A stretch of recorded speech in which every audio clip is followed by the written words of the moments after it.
G'day everyone, you're watching the latest on the Fidget1764 channel, and today we will be going through my 2024 AFL season predictions. Now I did a video a couple days ago on like Squiggle, like where I predict every game, but I didn't end up with the ladder I wanted, so here's what I actually think will happen in the 2024 season. It's gonna be a pretty tough year to predict, as a lot of people see certain teams rising, certain teams falling, and vice versa. So without further ado, let's get into my 2024 season predictions. Drum roll. Where is each team going to finish? And who will win the flag? Who will win the Brownlow? Who will win the Coleman? And who will be the unlucky loser of the grand final? We are about to reveal that right now with a snap of my fingers. So here we have a pretty interesting ladder. So I'm going to be doing this a little bit differently to what I've done last time, just to save time, because I don't want to go through like every team at just one at a time. I just want to go through all of them together just to save time, because I'm actually in a rush at the moment and I had a lot going on the past 2 weeks, so I haven't really found enough time to do this. So without further ado, let's talk about why I think these teams deserve to be where they are. So West Coast at the bottom, just like everyone else does. Like, that's pretty self-explanatory. I think like pretty much Harley Reid and Ginby, like they're probably going to be like the only young stars. They're probably going to carry the team, but it's not going to be enough. Not really going to be enough to compete against other teams. That's not to say they won't win a game. I think they can win a few games. Like I think they can win like 5 games maximum this year, because they're just so much worse than everyone else. Okay, so some other interesting calls. We have Essendon and Freo in the bottom 3. And we have North 14th. Now, Essendon and Freo, like I see both those teams dropping. Well, unfortunately, I see my own team dropping. In case you don't know, I'm a Freo supporter. Like, we lost Schultz and Henry, that they are pretty important players in our list, and now we have holes in it. Like, we don't have enough depth in the back anymore, as Hayden Young has moved to the midfield. Like, we're probably going to be struggling a little bit. And for Essendon, I don't see anything promising for them. I don't know what happened to them last year, but like maybe they had some injuries, but they just didn't look promising. Like, and even with injuries, you shouldn't be losing by like over 70 points regularly and only beating the worst teams in single-digit margins. And with North, they have to rise sometime. They just have to. Like, they've been in the bottom for so long, undeservedly. They just have to. Like, look, they've got so much talent, like Sheasel and Larkey. Like, they have to step up. Everyone else has to step up this year, and I think, I really think they will. And now Melbourne, Hawthorn and Geelong, they're pretty hard to predict. Like, I know Melbourne made the top 4 last year, but I don't think they're going to make finals this year. Like, I know they did good in the preseason, but there's been a trend where like a team does good in the preseason and doesn't do as good in the real season. Like, and Melbourne obviously have had a lot going on in the off season, like with Joel Smith and Clayton Oliver. Nothing's going good for them. Like, when that happens, a team usually is not that great. And Hawthorn's pretty difficult to predict. I see them rising, but I have to have them 13th because like I don't think they're as consistent as the other teams. And now Geelong is it's a pretty interesting one to talk about. Like, they can go as high as like 5th or maybe as low as like 17th. Like they're so hard to predict. Like you don't know where they are. Like they were very inconsistent last year. I couldn't even believe them. So also unlucky to miss out on the top 8 is Port Adelaide and St Kilda. Like I definitely think they're top 8 deserving. Except I need to put 3 teams out, and I just think the other teams are more deserving of top 8 than they are. Like, but they're definitely better than a few teams that I have above them. Like one of the example is like Gold Coast. Like Gold Coast finished bottom 4 this year, and I'm tipping them to be a big rider this year because Damien Hardwick is coaching them, and he's a very experienced coach. And also they've been handed an easy fixture. It's like the AFL is trying to gift them a final spot.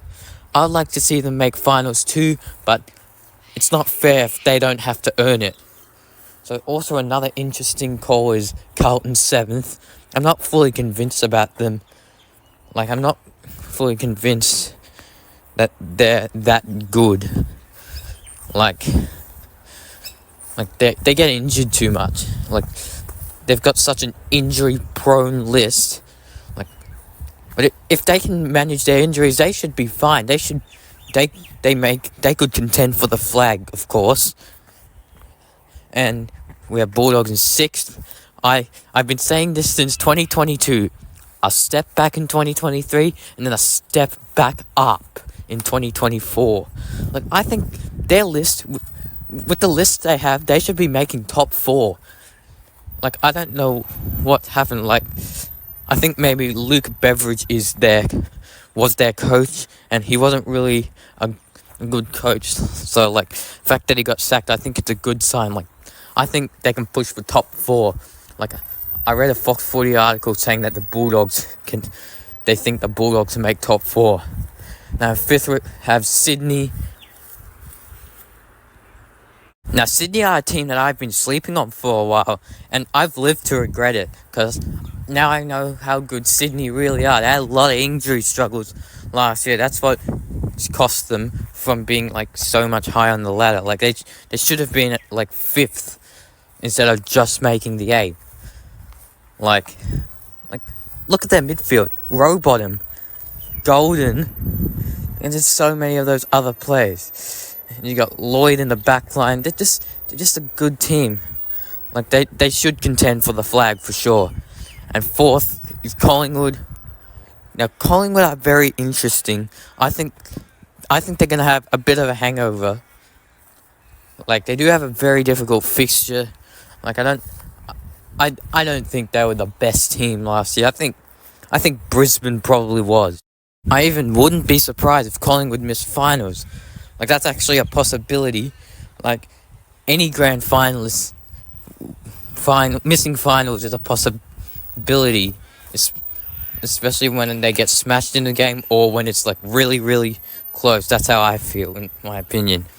So another interesting call, Adelaide 3rd. Like they didn't even make finals last year, and there's been a trend where like one team makes the top 4 from not making the finals the previous year. I think Adelaide were the best team that did not make the finals, and they should have made finals if they weren't robbed against Sydney. Like they were definitely like one better than quite a few of the teams above them. It's like pretty much like I think only the top 4 plus maybe Carlton were better than them. Like at home they're just a powerhouse. Like if they can pinch a few wins away from home, they should be set for top 4. Because look at the list they've got. Dawson, got Laird, got Sloan, they still got Tex, and he's just getting better. And now we have the top 2, the 2 teams that make the grand final, GWS and Brisbane. Like Brisbane is very good. They probably are the best team in the AFL, in my opinion. Like I think they're definitely going to do good next year. They're definitely going to be a powerhouse next year. Like if they don't win a flag by 2027, they're set for like a rebuild or something. Because like that list has to win a flag sometime. Like maybe next year. This year, I think, is the Giants' year. Because look at the list they've got. They've got, like, Taylor. They've got the two Greens, like Toby and Tom Green. They've got Josh Kelly. They're so good in that midfield. Like, they've got so many up-and-coming stars, like Aaron Cadman. Like, I can see so many of their players becoming stars in the future years. Like, what about what they showed last year? Like, they've literally got no away ground disadvantage. Like, no team has home ground advantage against them. Like, literally. Like, that's one reason why I think it's their year. Like, Brisbane and Collingwood and Adelaide and, like, Sydney, all those teams, they have a bogey ground. Like, Collingwood don't seem to play well. Marvel, Brisbane don't seem to play well. MCG, like Sydney, they're not really great travellers. Like, they're even bad at the SCG. And Adelaide are typically bad away from home. So, who else? So, who's the odd one out? GWS. Because they can win on any ground. And now, for the grand final, I think GWS should comfortably beat the Lions. Like, they'll be up and firing next year. Like GWS are definitely better at the MCG than Brisbane are. Because, like I said, GWS has no away ground disadvantage. And, like, the one ground Brisbane doesn't like is the ground that they have to play the grand final on. Like, I don't think the grand final will be that close.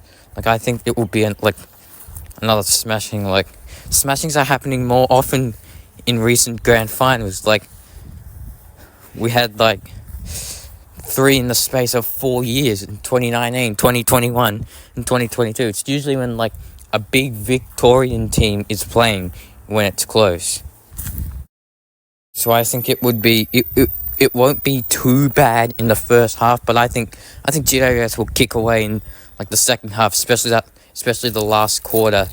Like, Brisbane don't really have good last quarter. It's pretty much like the second quarter that's their best quarter. Now, for the awards, I've got Marcus Bontempelli winning the Brownlow, and this is a massive call, but Nick Larkey winning the Coleman. I think Larkey's going to become a star in the future years. He's going to become like a Buddy Franklin or someone like him, because even when he's in, like, a team that's pretty bad, he's still kicking goals, still showing just so much talent up forward. Like, and also Marcus Bontempelli, he has to win a Brownlow sometime. Like, I'd be surprised if he never even does. To be honest, I'd be surprised if he doesn't even win 2 Brownlows, because he's that good of a player. Like, he's that dangerous. Like, we saw that, like, ever since he started playing AFL. I'm going to take you through each team's biggest win and biggest loss. So, for Adelaide, we've gone with a 125-point win over West Coast, Brisbane a 111-point win over Essendon, Carlton a 47-point win over Richmond. Very interesting, as I've gone with Carlton not winning a single game by 50 points. That's a pretty big call. Collingwood 124 against West Coast, that's self-explanatory. Essendon 24 against West Coast. I'm probably being a bit harsh on them, but I don't rate them that much. Freo 81 points against West Coast. Like, I think we can smash teams even when we're at the bottom. Like, Geelong 98 against West Coast, because they play that game at GMHBA. Like, we got so much more against West Coast. Like, the Giants against Hawthorn. Like, they'll have a massive win against, like, Hawthorn. So that Hawthorn will have a bit of a slump towards the end, in my opinion. And obviously we've got so many more West Coasters. Like, and look at the last one, 176 points. Like, I think West Coast are going to have that bad of a game. I don't even get how the Bulldogs lost that game last year. Like, that, I think that was one of the biggest upsets I've ever seen. Like, from a team who has recently lost the 15th place Freo by 101 points. And now, for each team's biggest loss. So, quite a few of them against GWS and Brisbane. Like, Adelaide was relatively low. Brisbane is pretty low. Like, GWS is very, very low. I think those will be the 3 best teams, as you just saw. Like, Carlton losing to GWS by 64 points. That's pretty interesting. Collingwood losing to Brisbane by 65 points. Yeah, Collingwood tend to struggle against Brisbane. Essendon losing to Brisbane by 111 points. Like I said, I think Essendon's going to have a very bad year this year. Maybe they'll rise again next year. And for us, we've got a 91-point loss against Sydney. Like, Sydney always tend to smash the bottom teams. Like, they can smash bottom teams whenever they want. And Geelong, another one against Brisbane. Quite a few more against Brisbane and GWS. Of course, West Coast with that 176-point loss to the Bulldogs. So now we're going to go through the biggest margins of the season. So obviously our biggest margin of the season is the Bulldogs defeating the Eagles by 176 points. And notice, West Coast have 600-point losses here. I think they'll break the record this year. Like, they had 5 last year.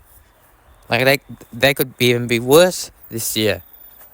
And Essendon have the only other 100-point loss, which is against Brisbane. Like, they're very vulnerable to smashing Essendon. Notice pretty much all of these games are, the losers are pretty much every team I had in my bottom 6. So, no surprise there. Probably did go a bit too extreme on quite a few, like namely that 176-point margin. It's pretty unlikely to happen, but it's a possibility. It's on the cards. Like, West Coast are just that bad. And now for some big calls. First one, we have 3 teams ending the home and away season with a percentage of over 140. If you saw my letter, you would see GWS, Brisbane, and Adelaide all recording percentages over 140. Like, I think that's possible. Like, maybe replace GWS with Sydney, and that's actually possible. Like, it can happen with any teams. Like, obviously not the really bad teams, but like, I think any team is capable of 140 percentage if they're healthy enough. Any top team, that is. 7 or more 100-point margins. We went through that already. Like, West Coast get a derby win.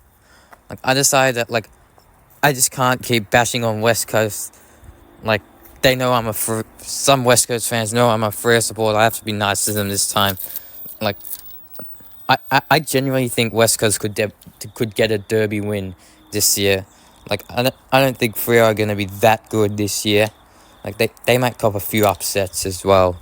Here's an interesting one. Collingwood going out in straight sets.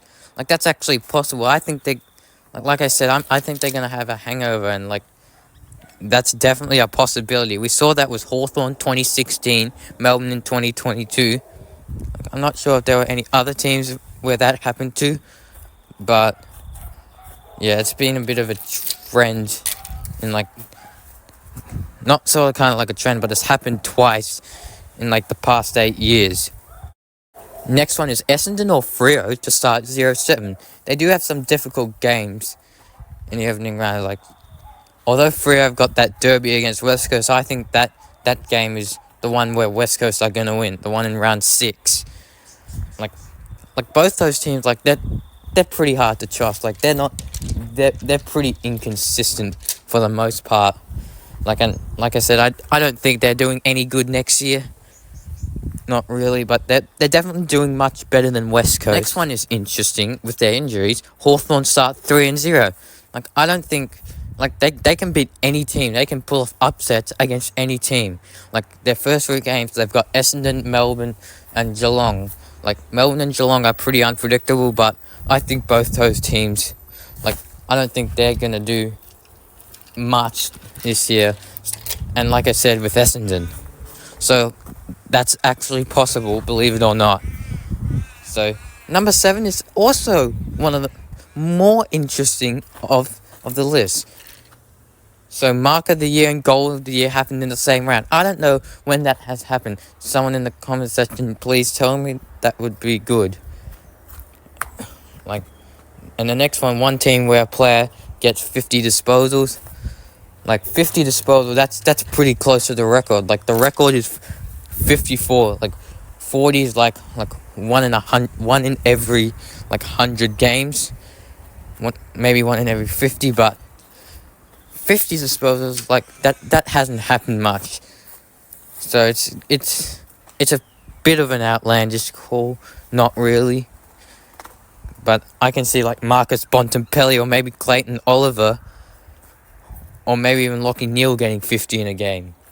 So number 9, one team to make the finals with a percentage under 100. You saw my ladder. Gold Coast made finals with 98.7%. My predicted ladder. That has happened a few times before where teams made finals with poor percentages. Next one, Bulldogs or Giants to start 7-0. This one, I think this is probably the biggest call of the video. Like, not the video, like, of all the big calls. Like, they've got some difficult games, but like I said, GWS have literally no away ground disadvantage, and Bulldogs are unpredictable against top teams. Like, they can beat top teams whenever they want. Like, and the last one, Carlton don't win a single game by over 50 points. That's a very big call. Like, Carlton they're probably, a lot of people think they're going to be top 4, win the flag. And I think they could too, but I'm not fully convinced about them. So there we have my big calls for the 2024 AFL season. And with that, we'll wrap up this video. So there was my 2024 season predictions and everything else. So I'm sorry if I sound like I was in a rush. Like, I couldn't make it like until like I started making this video last night because I had a lot going on the past few weeks. Promise to stay consistent if I ever can. But anyway, thanks for watching. Make sure to, as usual, like and subscribe, and I'll see you when the season starts. Take care.